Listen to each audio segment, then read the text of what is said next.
Seorang lelaki ditahan susulan hantaran di media sosial yang didau berunsur penghinaan terhadap institusi Diraja Perlis berkaitan penganugerahan darjah dan pingat kebesaran negeri. Ketua Polis Perlis, Dato' Muhammad Abdul Halim berkata lelaki berusia 37 tahun itu berasal dari negeri berkenaan.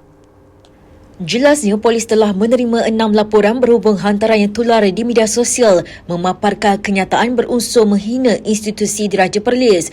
Kes telah disiasat di bawah Seksyen 504 Kanun Kesesaan serta Seksyen 233 Akta Komunikasi dan Multimedia 1998 dan Seksyen 14 Akta Kesalahan-Kesalahan Kecil 1955. Jika sabit kesalahan, boleh dijatuhi hukuman dengan pemenjaraan selama tempoh yang boleh sampai 2 tahun atau dengan denda sehingga RM50,000. Katanya polis memandang serius hantaran terbabit kerana melibatkan sensitiviti institusi diraja dan boleh menimbulkan salah faham serta mengganggu keharmonian masyarakat. Terdahulu tular hantaran seorang individu yang menukar pingat jasa kebahatian PJK kepada pingat jasa khianat yang dianugerahkan Ketua Dewan Ulama PAS Perlis Ahmad Adnan Fazil. Ketua Dewan Ulama PAS Perlis itu berkata PAS tidak bersetuju dengan kenyataan dikeluarkan menerusi hantaran tersebut yang dilihat tidak menghormati institusi diraja sebagai payung kepada rakyat Perlis. Ahmad Adnan juga tidak mengenali sejauh mana individu yang membuat hantaran itu, namun kenyataan tersebut tidak seharusnya keluar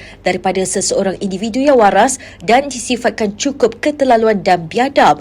Serentak itu, laporan polis dibuat terhadap hantaran berkenaan.